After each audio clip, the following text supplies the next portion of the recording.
Welcome back to World Crisis Radio. Just a couple of other notes.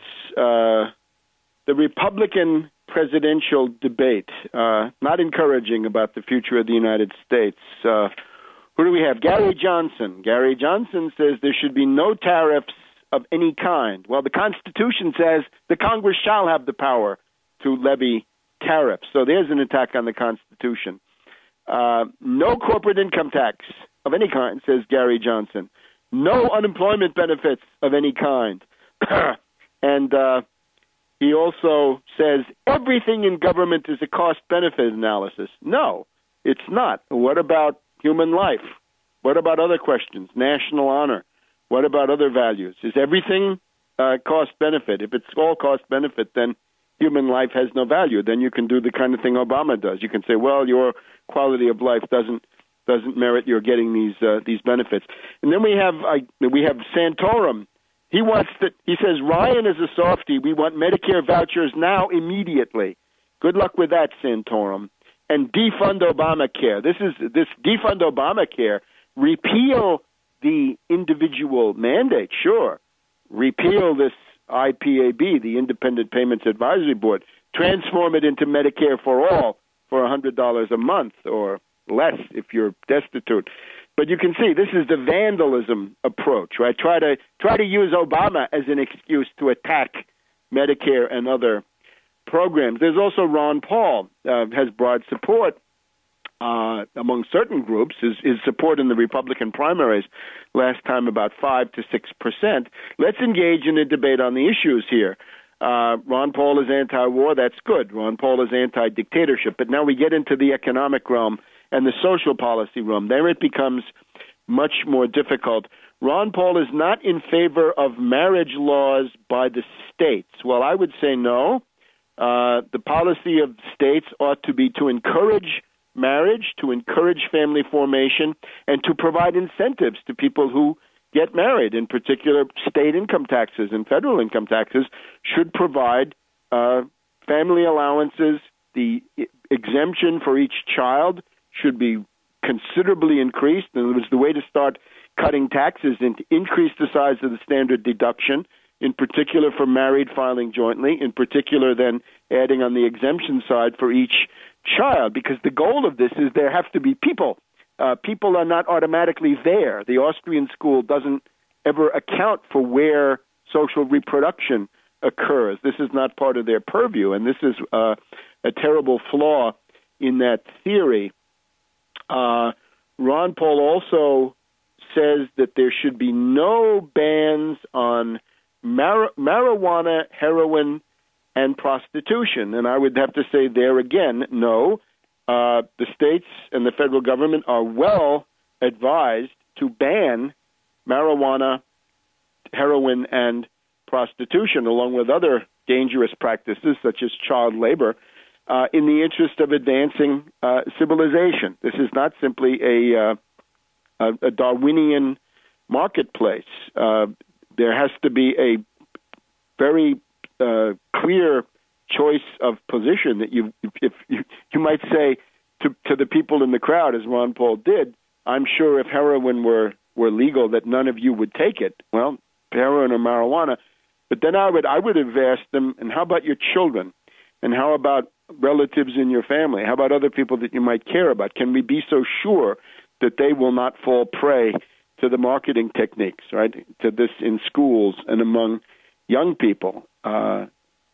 This, I think, is extremely dangerous as a social policy. Ron Paul also wants to cut the spending of the federal government by 50%. And we've often talked here about burning in Germany between 1930 and 1932. If we don't take the reparations into account, he cut the spending of the German federal government, the German central government, from about 10 billion Reichsmarks to about 8 billion Reichsmarks. That was the burning austerity, amounted to about 1/5 of all federal central government spending, and that, under those conditions, became then the immediate prelude to the collapse of the political system into the von Papen regime, which was essentially a military dictatorship of Hindenburg with von Papen as the political frontman, and then, of course, to the seizure of power by Hitler.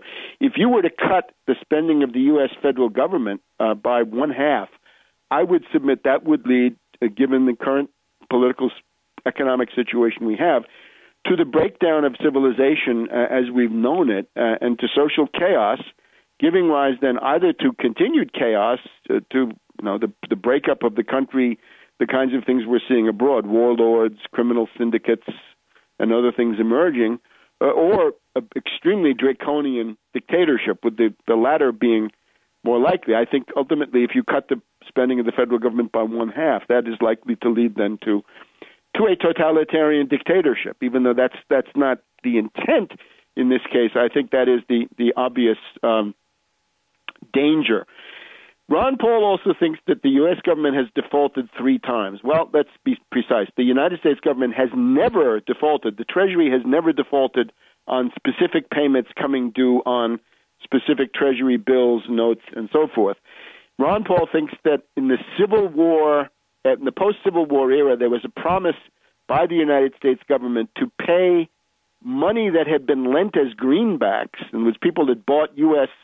bonds with greenbacks, that they wanted to get that back in gold.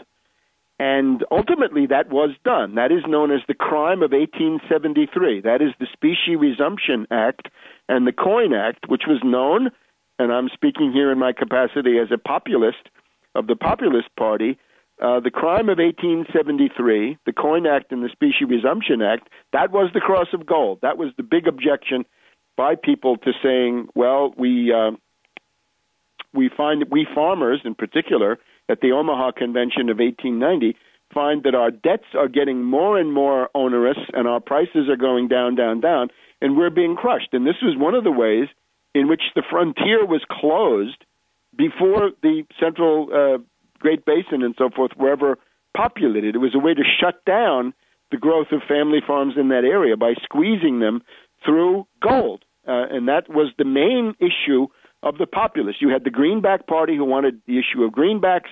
You had the pre-silver people who wanted silver. This was the typical Western demand. And then you had the populists who wanted some combination of that. The main issue being to fight deflation, that the deflation associated with the restoration of the gold standard was a very bad thing. In the 1930s, of course, Roosevelt went off the gold standard. That was exactly the right thing to do.